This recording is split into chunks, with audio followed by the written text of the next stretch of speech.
Good morning, good afternoon, good evening, ladies and gentlemen. This is Pit Talk, pulling pits and opinions with your host, Gunny G, where service members help service member, period. Follow, like, subscribe everywhere you get your podcast and on most social media platforms.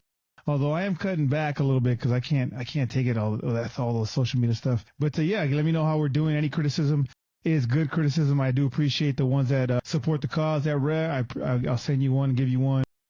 Keep that love coming. We got a special guest, a return offender, repeat offender by the name of retired Sergeant Major Abel Leal, hailing in from California. What is it you're at again? Temecula, California. Yeah. Ladies and gentlemen, Abe, if you want to do me a favor, introduce yourself, give a little bit that you didn't give last time. A little bit of background, where you're at right now, what's your primary duty, basically. So Sergeant Major Leal just retired, actually January of this year officially. It's been a year now, January last year. So, but over a year now, and I'm the Marine instructor at Fontana High School, teaching JROTC. Hell yeah! So you kind of transitioned, but you didn't transition because you're thoroughly indoctrinated. Thoroughly indoctrinated. Like I said, I still get weighed in once a year, so gotta make weight. Still got a PT. No wait, for real? That's a requirement? Yeah. You're such a motivator. I feel like I need to re-enlist for the next 30 years because of you. Yeah, it's moto, getting on the scale. How many years did you retire? How many years of active duty did you do? 30 years. 30 years. You retired as the Depot Sergeant Major for Marine Corps. Well, Sergeant Major for Marine Corps recruiting. What is it? Region West or something like that? Retired as the MCRD San Diego Depot Sergeant Major and the Western Recruiting Region Sergeant Major. So it's two hats that you wear: MCRD San Diego, Western Recruiting Regions. You have the base, and you have the base. So you actually have three hats. You have the base, you have the recruit training regiment, and then you have a recruiter as well. So you only get, it's from what I'm told from my, the old heads that I talked to, your evaluations goes from like progress, like higher billets and higher capabilities, correct? Is that how it goes? Checking the box? When it comes to fitness? So, you start off at the 04 or 05 level when you pick up Sergeant Majors. So the 04 level obviously is recruiters at the RSs. And then if you're lucky enough, you get a lieutenant colonel at a battalion somewhere, the various battalions, wherever you end up. And then from there, you'll go to a colonel billet, 06 level commander. You have to do, I think, roughly about 36 months there before you're eligible. And then they may have changed the dates. I haven't, it's been almost a year now since I've been out. So, but they'll so you're eligible to be looked at, and then usually the monitor will call you and let you know if you're in the eligibility zone for a general officer billet, and you just put in a package like for a slate. You do a package, get all the paperwork, turn it in, and then the Sergeant Major Marine Corps, I think he holds that board along with the 9 force level sergeant majors, and then you go up. It's in the boardroom and everything. And then you get chosen or not chosen. So even if you're not selected, it's not a bad. It's hard to get to the general officer billet, even for those that are not selected, just to be eligible, be able to put your name in the hat. I think. Yeah, it's good. That's wild, Abe. I didn't even know that was a. If you wouldn't have told me that, I didn't even think that would happen. I think it's just normal, PCS. Your evaluation reflect, it just keep going, progressing. But no, you got to get slated for that. Over the years, so they used to have HVB billets, and so like the general officer billets, 1 and 2 stars would hold those with the Sergeant Major Marine Corps. So I sat on those for HVB billets, but I've heard that I'm talking to Sergeant Major. Actually, I was just on the depot not the last couple weeks ago at a graduation, and Sergeant Major Levy was telling me that they kind of changed it now. There's only so many HVB billets now. I don't know if the 1 and 2 star Sergeant Major still board them or not. But I was actually able to do that, so it was a good knowledge to see what what gets looked at, what doesn't get looked at. That was the board I sat on was with Sergeant Major Black as the Sergeant Major Marine Corps. So I'm sure Sergeant Major. Wow, thing, yeah. That's wild, eh? But look, let me ask you something. Since you're on that point, how long before you picked up Sergeant Major in your active duty career? I want to say it was. I picked it up in 2013, so I came in in 1993. So 93. Oh. You're not aging yourself or anything. Don't worry about it. So I was selected at probably 18 and a half, 19 years or so, but then actually pinned on was 2013 September. So right around 20 years. So November would have been 20 years for me. So just under before I finally actually pinned on. That's so. I don't know if that's average or not. You could tell me that here in a second. But going all the way to a general billet in less than 10 years, is that pretty good? Yeah, I think it just depends on how fast you move up. Some people move quicker than others, just depending on where you go. I went to 2 lieutenant colonel billets. Some people may just be 1 lieutenant colonel billet and then eligible for. So if you do 36 months, I ended up doing 2 years at headquarters battalion in 29 Palms, and then almost 2 years at recon battalion. So that kind of put me back to a little bit, but if you just do like one bill, you just stay at the same place for 3 years or whatnot, 36 months, or say you go to infantry battalion, pick up sergeant major, go to infantry battalion, you're lucky enough to do 2 deployments, there's a possibility that at 36 months, you could get looked at to get moved up. I don't know what the time and grade is now, if they changed it or not. I think it used to be like 36 months or something like that for that time and grade. I had over 36 months when I went to a colonel billet. Wow, that's crazy. That's crazy. When you got, when the carrot was dangled, were you considering getting out at 20, or was that not an option for you? No, I knew I was going to do more than 20. I just didn't know how much longer I was going to do more than 20. I just, they always say when it's time to go, it's time to go. And I think I just, I think there's like, in my opinion, when people ask me like, hey, when should I get out? Should I get, and I tell them it's all up to you. When you get to our ranks, as you'll see, when you become a mess sergeant, first sergeant, sergeant major, our kids are usually older. They're in high school. Your wives may have jobs. So there's other considerations that you can take. You have to, again, like you heard my bio last time, I was very fortunate to stay in California for so many years. I don't know how that happened, but I didn't buy a house until I got to the depot. So, I was always ready to move. I was just fortunate enough to get orders in California.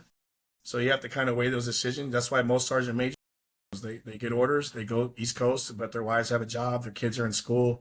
So some majors will be geo bachelors, and to just make that sacrifice. But that's up to you and your family to decide if you want to do that. That is actually, I do notice that. That's crazy. Interesting you say that, because some of the first sergeants here were geo bacheloring here in Washington.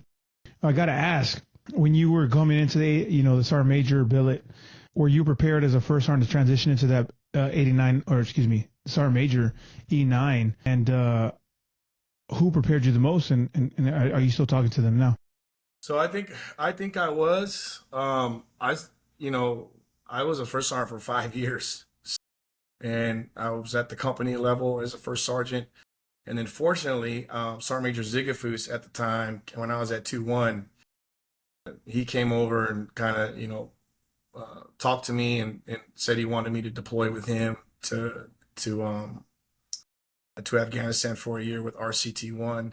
So I got moved over to headquarters battalion, and I think it was at that position.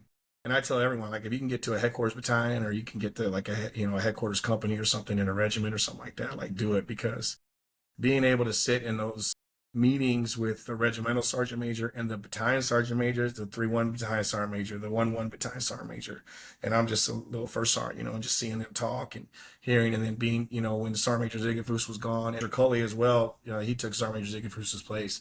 Sergeant Major Coley as well, when they were on leave or whatever, I was able to sit in that office and learn and be able to talk to the other sergeant majors in the battalion, passing on things that either he wanted or the colonel wanted.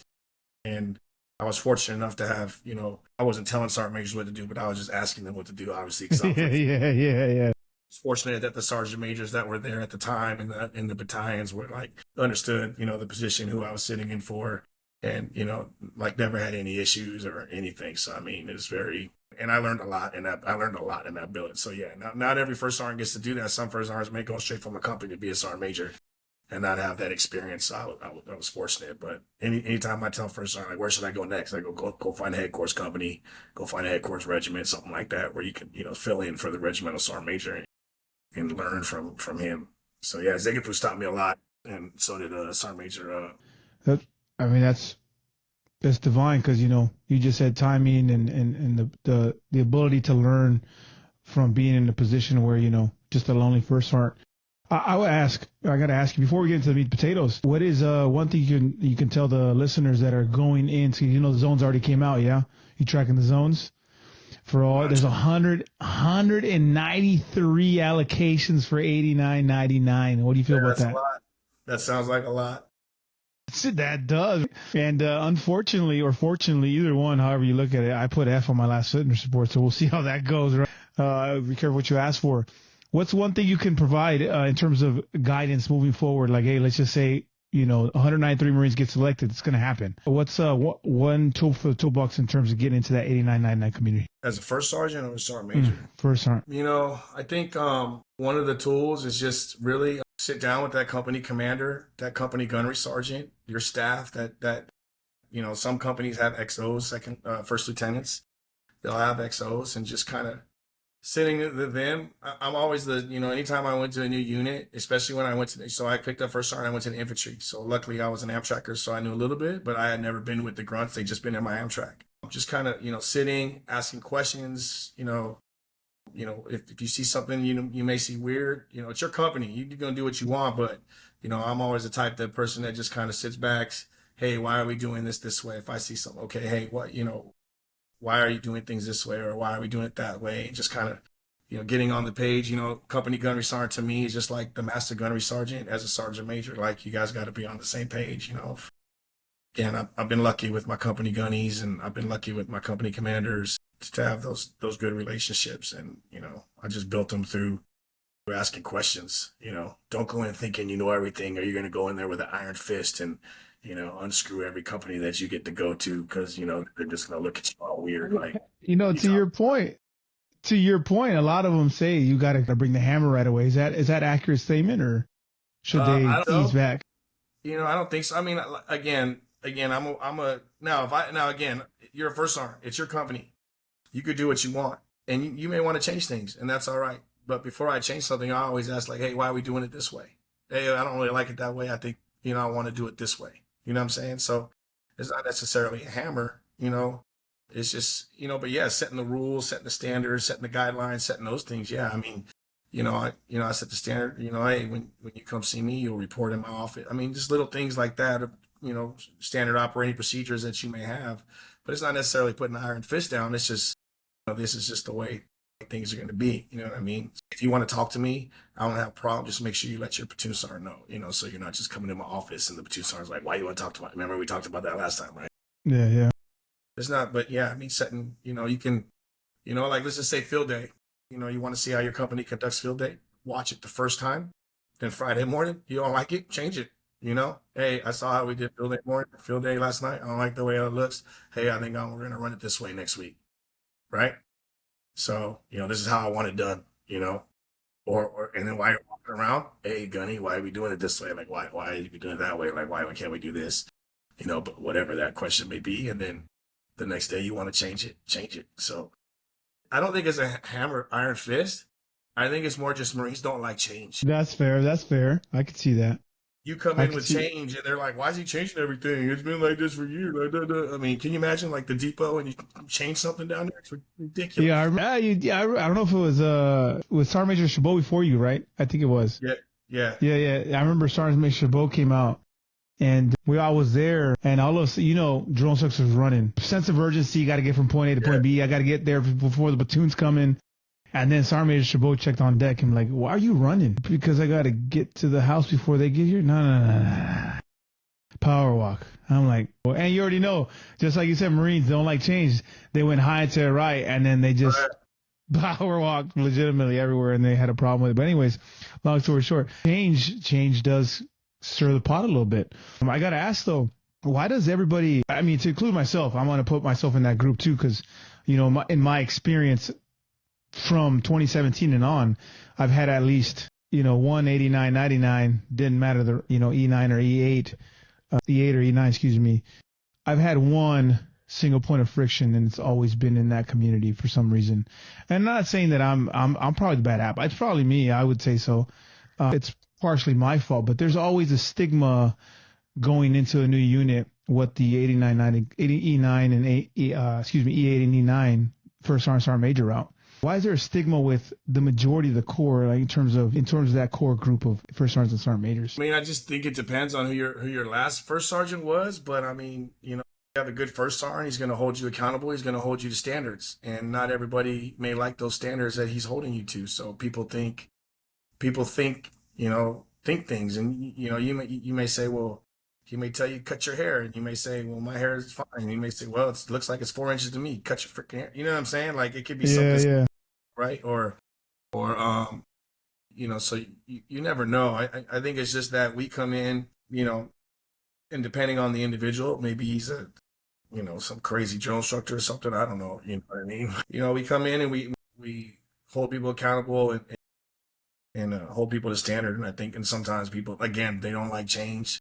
So, it's always who's the first sergeant going to be? How's it? I mean, it's like that everywhere. You think about it.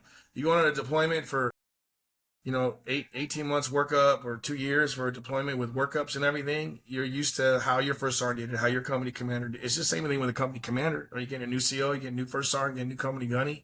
There's going to be change.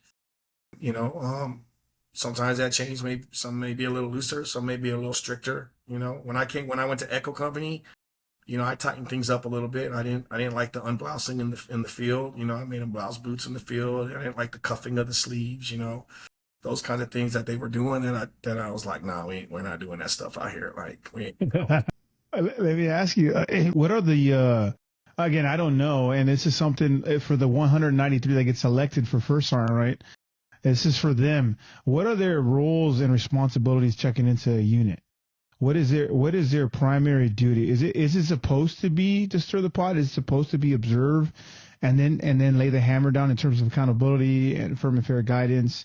What is it? Is there a piece of paper that turns you over like, hey, first step 1, step 2, step 3? There is a, well, I don't know if they still have it. There was like an 8999 book out there that, they made a while back, and they had like the roles and responsibilities of, 8999 community. But if I had to sum it up, I think for first sergeant is really just to, make sure that your Marines understand the company commander's guidance and intent. Make sure that they understand the why, the why of why we're doing things. And then, of course, your also role is just like the sergeant major's role. You're there to, enforce the rules and regulations and take care and the morale. You're there for the discipline, morale, welfare of the Marines.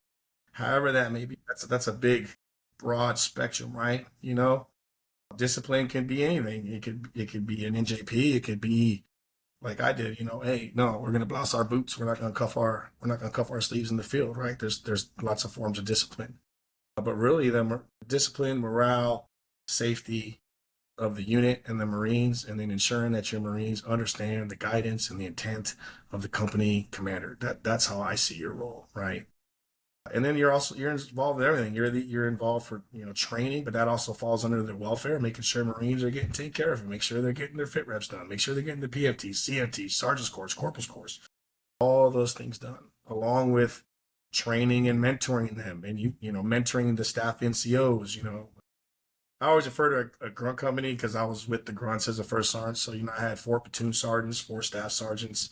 I had 1 company commander sergeant. I had 3 lieutenants, and you're responsible for the officers too. I was responsible for mentoring and guiding those young, with me and the captain, guiding those young lieutenants that, those butter bars or second lieutenants that really they ain't never been in a unit before. You know what I mean? Or maybe you have a staff sergeant and a second lieutenant bumping heads because they're not getting along. Like, how do you fix that friction? How do you get them on the same page so they can understand, like, hey, this is why the lieutenant's saying doing these things. Hey, this is why the staff sergeant doing things.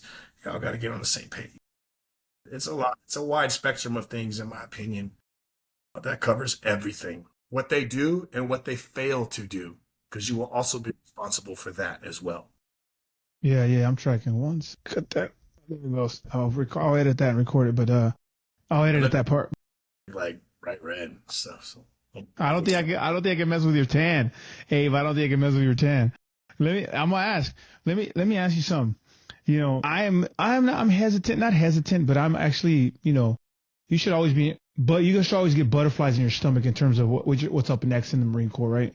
And I've been fortunate enough to, in timing, just like, you've been fortunate enough with your duty stations and your billets. I've been fortunate enough to be in a certain place at a certain time for a certain reason, and it's kind of aligned my Marine Corps career with my family and all that good stuff. And I got to ask though, Marines you talked about laying down the hammer, you talk about accountability, you talk about being on the same page as the commander, right? And all those nerves come in, and I got to ask you, I've heard in my recent experience that when you come in, yeah, there's observation time, but in terms of discipline, I'm talking about paperwork, NJPs, whatever the case may be, restriction, EPD Marines.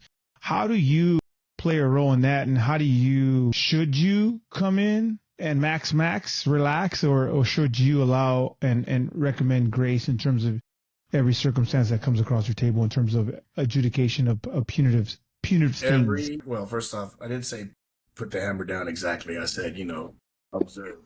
And Observe. You did. There will be some companies you may go into a company where, there may have been an investigation, they cleaned out, so you may have to do something like that, right? But to answer your question, every circumstance is different, right? Every circumstance is different. And if you have a good company commander, or you have a good commanding officer, or you have a good commanding general, they will listen to the chain of command. In any NJP I've ever been in, we've always had the chain of command in there. And the chain of command usually advises things or tells us things they may not know. Like, hey, look, I know he messed up, but, he has a lot of bills. He has a lot of debt. Sometimes the reduction may just be enough. You know what I mean? Like, he's already losing pay. He may not need to take the half month's pay for 2 months. You can suspend that, right? So maybe he gets 45 and 45. He gets reduced, and he gets the half month's pay for 2 months suspended, right? Because of his bills, and that's already going to hurt his family. So, I mean, every case is different. So I don't really have one answer for that. But what I learned through NJPs and 6105s and everything is you can't take it personal.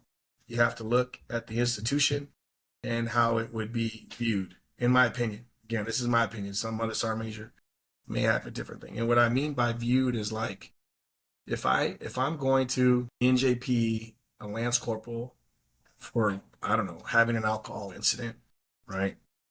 Then I should do that for a sergeant or a staff sergeant. You know what I mean? If it rates, not every incident rates an NJP. Some incidents, right. Counseling, some incidents may. But here's a story. Here's what I learned. I had a Marine. I was with 2-1. I was a headquarters battalion. Sergeant Major Abel, and there was this kid. He was just always in trouble. And he, and if I remember right, I made kind of, my memory's kind of bad, but I didn't want him to reduce rank. I wanted him to just get the 45 and take his pay. But I was like, nah, he can stay a corporal. Like, he messed up. He needs to be on restriction longer than 14 days. Like, I didn't think 14 days was a good enough punishment. And, he pulls me in. He says, hey, look, I get that. But, he's like, we're not here to make, we're not here. He basically told me, we're not here to make deals. If you bring him up here, you need to be prepared for him to lose his rank. Not that he was going to do it, but that's what could happen, right? Wow. Okay. Does that make sense? It does. So if you're not willing to take that chance, because he's like, we advise the commander, but the commander overall makes the decision, which is true, right? And so he says, otherwise, you have 14 days restriction. That's what you get. That's what the UCMJ says. And if you feel if what he did rates NJP, then that's what you got to go with, right? And I kind of took back like, okay, yeah, all right, you're right. So we ended up company level NJP. Yeah. No, and I just, but it was good advice, right? It's good advice. Yeah, that is. You're not willing to take that just because I go, hey, hey, don't take his rank. Like, that doesn't mean the commanding officer may be like, no, he needs to be a lance corporal. He may not see it the same way I see it. Yeah. Right? And I actually gave that advice to somebody when I was a sergeant major, and a young sergeant major was trying to do the same thing when I was at the 06 level, or when I was at the first sergeant was doing it when I was at the battalion level. And I told them the same thing, and they were like, oh, I saw him. And I gave the same advice, like, hey, don't bring him up here unless you're willing to lose his rank, because I don't, he may or may not, Yeah. That's wild. Actually, I never thought about that, too. I do a lot of legal, right? There's a lot of legal here for some reason, and that's a good point. Don't put him up from battalion NJP you're not ready for that Marine to lose their rank. How often did you, the stigma, we got to go back to stigma here. So you obviously, every situation dictated a different course of action. I get it. I think everybody's mature enough to understand that. And if you take them all the way up the flagpole, you might as well be ready for that flagpole to come down with them. I got to ask though, in my experience, and again, different experience than every other Marine, even yours. But, were you one of those? And again, I've only experienced you on the depot, and very, very minimal because you're a very busy man out there. You're getting pulled left and right with the general, so I get it. In my short career, there's individuals that say my opinion matters, and my opinion weighs a lot. So if you can't convince me, you're not going to convince the CEO. Is that an accurate statement? In what context? Like, what do you mean? I'll use an example. Let's see. I don't know, man. It's crazy. I got to use legal because it's most thing that I do around here. Setting a standard in terms of giving to dudes a 6105, what you want to see in the 6105 and what the reference actually says. If you want to add or take away, but you just got to have the minimum requirements. If you can't convince me, you're not going to convince the CEO, in my opinion, matters. Is that a good way to entertain your staff in terms of mission accomplishment? I don't know, because I've never seen commanding officers or commanding generals get involved in what a commander's decision is going to be, because sometimes that could fall under undue command influence. The commander needs to make a decision on whether or not he wants to put it up to battalion level NJP or to company level NJP. And it's not a matter of whether or not you can, again, these are all my opinions. I don't think it's a matter of whether or not you can convince the commanding officer, the commanding officer to take everything into account. If he's a good commanding officer, he'll take everything into account and he'll make a good, sound decision. And that may be maxing them out and not, hey, it is what it is. Or I've seen commanding officers where they've said, no, we're not going to NJP. And they've walked right out with nothing. Even when I said he needs to be NJP, but all those decisions are usually made, usually on the spot in the office. You got chain of command there, you got them there. He takes everything into consideration, and then he makes a decision. But I think back to that story with Sergeant Major Ziegfeld, essentially that just goes down to, if you're going to send someone up to see the battalion commander for battalion level NJP, you need to have a good reason to send them up there. Otherwise, that's what you have company level NJP for. Does that? I don't know if that answers the question. If that makes sense. It does. How much did It's not about convincing. It's about there you go. It's not about convincing. It's about whether or not, what type of, because there's different levels of, there's a reason we have company level NJP and there's a reason we have battalion level NJP. And usually that goes under maybe the severity of the incident, right? What dictates a battalion level NJP and what dictates company level NJP. Sometimes it's company level, sometimes it's battalion level. If you're at a headquarters battalion, they're probably all battalion level because you don't really have, sometimes may not have a company commander. Yeah. Right? That's true. There's a lot to think about, Abe. It sounds like you do a lot. Safety, the welfare, the training, everything you mentioned earlier. There seems like a lot going on there. And I got to ask, coming into the billet, 193 Marines going to get selected for first sergeant. And then it's like 40 some for sergeant. I think it's like 12 or 15 for Sergeant Major. When you have a recommendation, when you have an opinion as a first Sergeant Major with a new commander, should you have a little bit of a reverence or like reservation of giving them all the information, or should you give it all to him? A new company commander or a new battalion commander, fresh off wherever they're coming from, and they're kind of, new at the spot, right? They're not new with that kind of authority.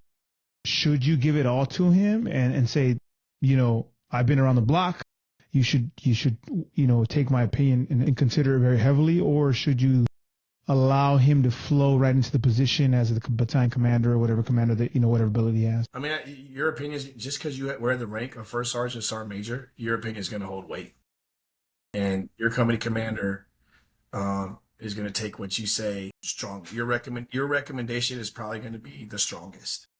Doesn't mean he's always going to listen to it, because, again, I've recommended. Sometimes it didn't. Sometimes, and I don't want to say it didn't go my way, but sometimes he changes. He made a decision, But once he slaps the table and he makes a decision, whether you like it or not, he's the commanding officer. You go with it, right? That's what it is. You could talk about it later, maybe behind closed doors, and be like, hey, why did you go that route? And he may say, maybe it could be anything. It's like, hey, platoon commander and them don't have any counseling. This is his first offense, really. Like, maybe they should have done a better job. You know what I mean? So it could be anything, right? But so your opinion and recommendation is going to hold weight if you have a good commanding officer. They're going to listen to you. But again, they may not always go the way you want, but it's going to hold weight. They're going to think about it. Because I've been in rooms where I've been totally opposite of what the command wants, like they're just the chain of command. And I've been totally opposite. They may say, max him out, max him out. And there's been times I say, well, sir, I know that he messed up, but, he's a good Marine. He's done this, and this. This is his first offense. Maybe we should just give him a 6105 vice battalion level NJP. I mean, there's been times where they'd say, "Oh, I recommend he gets off," and I go, "Well, sir, this is probably something where he probably needs to be in JP, even though it was his first offense." Again, every case is different, and your commanding officer, will take that into consideration. But if it is a 6105, like you said, getting back to that too, I always read 6105s for my first sergeants, make sure it made sense, make sure it said the things that needed to be said, because 6105s can be vague or they can be detailed, depending on what it was. Some are more detailed than others. Makes sense. That makes sense. Hey, everybody know I appreciate your time. I don't want to take too much more. I got a couple more questions and I'll make it snappy. Was First Sergeant Major the route you wanted to take always? Or yes, for sure. Yeah. Okay. How was I always gotta say I do appreciate you coming out for my DI ribbon ceremony. I was exiting the depot. I do appreciate you and the general coming out. I didn't think it was I remember Randall Parks was sweating balls. I think I told you last time on the last podcast. Sweating bullets, like, why did you invite the Sergeant Major and Sergeant General? Come on, man. Cleaning house, getting the uniforms ready. I'm like, calm down. He's just a Marine. What's the big deal, right? He's just another guy coming out to enjoy the festivities, right? Because he don't get out too much. But I do appreciate that. For the 193 that are listening, that are going to get selected, good luck. What can you tell them about the board, the process in terms of that community? And what does it look like? Obviously, you probably got a non-disclosure agreement. You can't talk about the, secret squirrel stuff. But to give us a nice broad overview of what happens at the board, if you sat there or somebody. I've never sat on a first sergeant board. No, we take, I know at packages that I've reviewed, I looked at everything. The RO matters. The RO tree matters. The RO's profile, how many fit reps you have below average. And that's the thing that, Marines need to really understand is where that fit rep falls. Are you below average? Are you average? Because, a lot of times if they're not talking to their lieutenants or whatever, they think they're doing well, and then they get a fit rep. It's like, well, it's like average fit rep. You know what I mean? Or you get ranked really low on the trees. Those matter, but also, maybe you get one low fit rep, but all your other fit reps are high. Well, maybe it was just an incident between, we take all that, but PFTs, CFTs, marksmanship range. I mean, everything goes in. It goes in. We look at that master brief sheet, but again, it's 2 minutes. It's 2 minutes, has a billet or doesn't have a billet. I was doing HVBs. So, we were doing MUs. So sometimes that, did you ever do a MU before? If maybe you had an MOS where you never did a MU, what kind of experience did you have?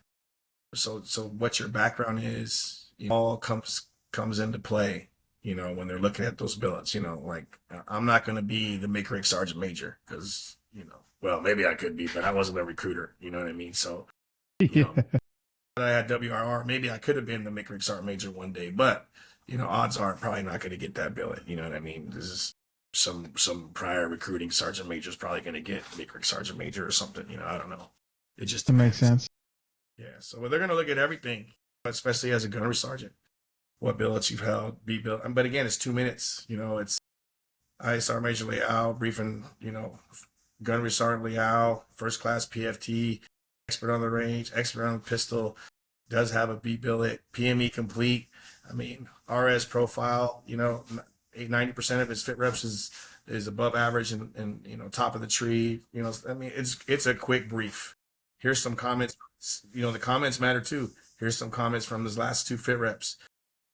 RS says this, RO says this, promote, something like where it says promote with peers or promote at first opportunity. Which one do you think holds more weight? First opportunity. Yeah, right. So all that stuff gets looked at, and then, whether or not you had any NJPs or not had NJPs and so forth, so forth. You got to think at that level, gunnery sergeant, it may be, not as competitive for everyone. But when you get to the top of the tiers, most of the gunnery sergeants are probably going to have, most of the gunnery sergeants that pick up first sergeant are probably going to be first class PFTers. They're probably going to be black belts or brown belts in McMap. They're probably going to be experts on the range. They're probably going to have B billets. There'll be a few that don't have B billets and stuff, but there's a pattern usually that you could follow where, most Marines that get selected to first sergeant have in their background. But, when I got when I got selected to first sergeant, there was a few Marines that didn't have B billets. And there'll be Marines there's sergeant majors that don't have B billets. So, you cannot have a B billet, but you got to have competitive fit reps, right? So that does make sense. In 30 amazing years of active duty, you've seen it all, done it all.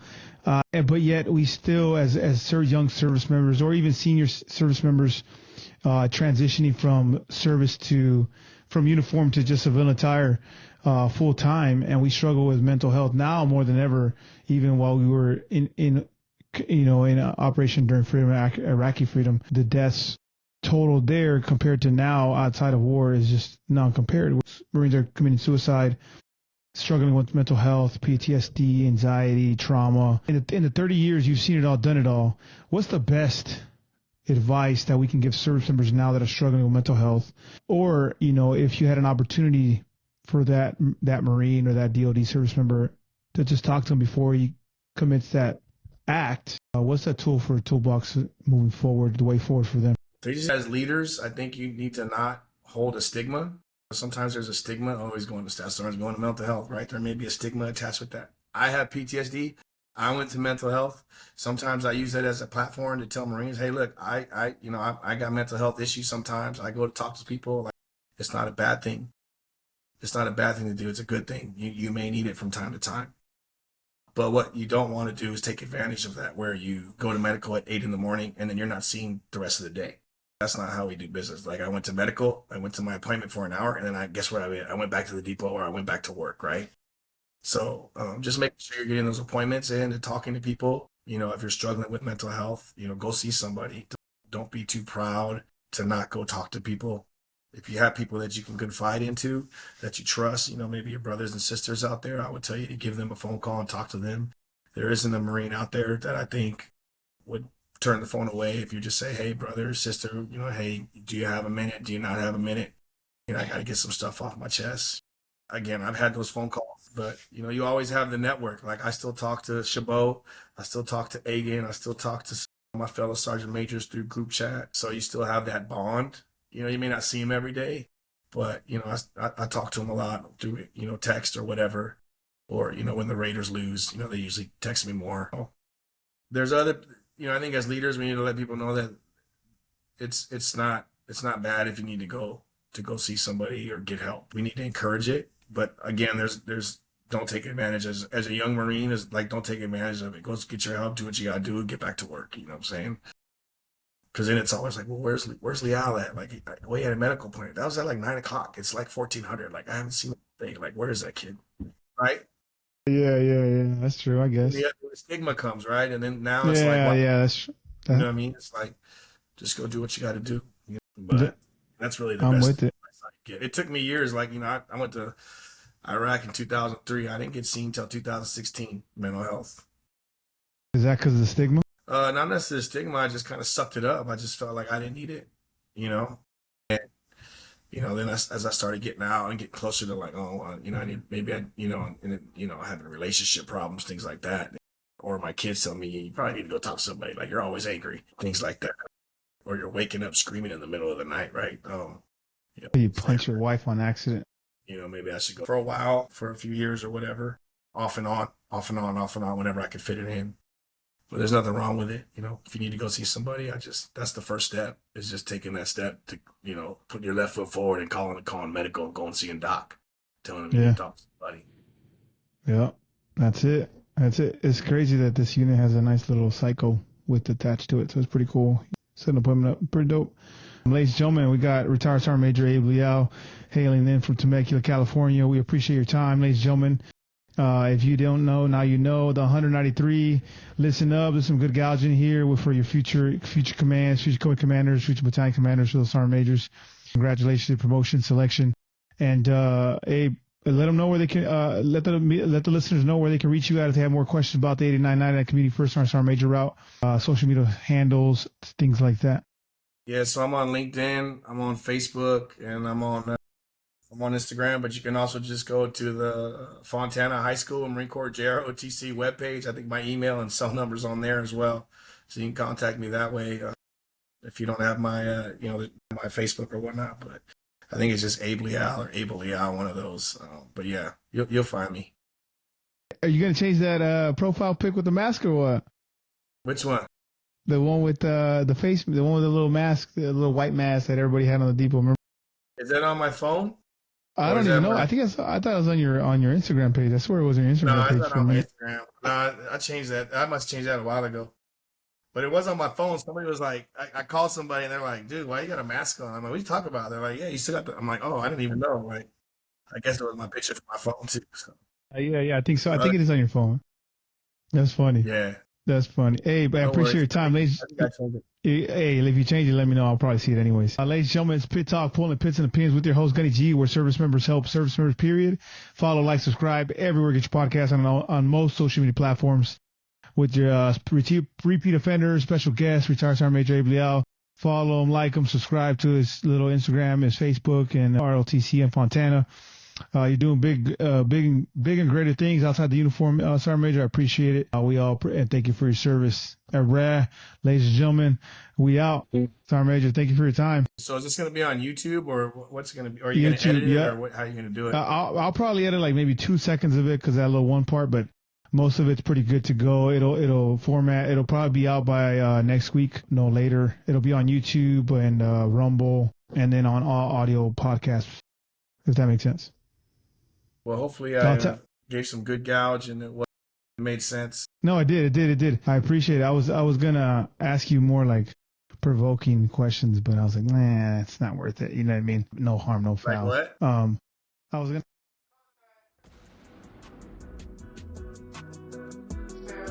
Stand by, contact. Cease fire. Stand by, contact.